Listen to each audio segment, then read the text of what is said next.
नमस्कार मंडळी, मी माधवी. तर चला जाऊया आज आपण गणपती बाप्पाला. इकडे छान असं आम्ही गणपती बाप्पाच्या मंदिरात आलो. पुसदला चिंतामणी मंदिर खूप छान असं मंदिर आहे, तिथेच आम्ही आलो होतो. मस्त असं छान गणपती बाप्पाची पूजा वगैरे करत होते. आज गर्दी होती पण तरी पण छान अशी निवांत पूजा झाली. छान असं काही तेवढी धक्काधक्की नव्हती, छान पूजा झाली. नंतर इकडे छान वरच्या गणपतीला आलो. इथं तर काही थोडी गर्दी नव्हतीच, इथं पण छान निवांत अशी पूजा झाली.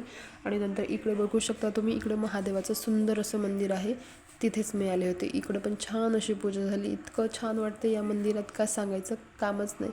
खूप असं प्रसन्न वाटतं मंदिरात आलं की या.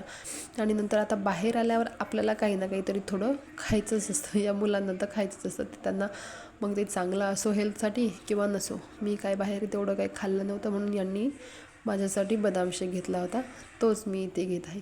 चला मग तुम्ही पण माझ्यासोबत बदाम शेक एन्जॉय करा. नंतर लागले मी माझ्या गणपती बाप्पासाठी मोदक बनवायला.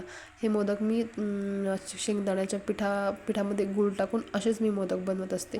तर छान असे माझे हे मोदक पण रेडी झालेत. आणि नंतर लागले मी माझ्या स्वयंपाकाला. आता बाहेरून आलं की थोडासा कंटाळा येतो करायचा स्वयंपाक, पण आपल्याला तो कंपल्सरी आहे म्हणजे आहेच. कुठेही जाऊन या, काही करा, आपल्याला स्वयंपाक हा करावाच लागतो. इकडे माझा छान असा मस्त स्वयंपाक रेडी झाला. मस्त अशा पोळ्या, सपक वरण, छान अशी कारल्याची भाजी.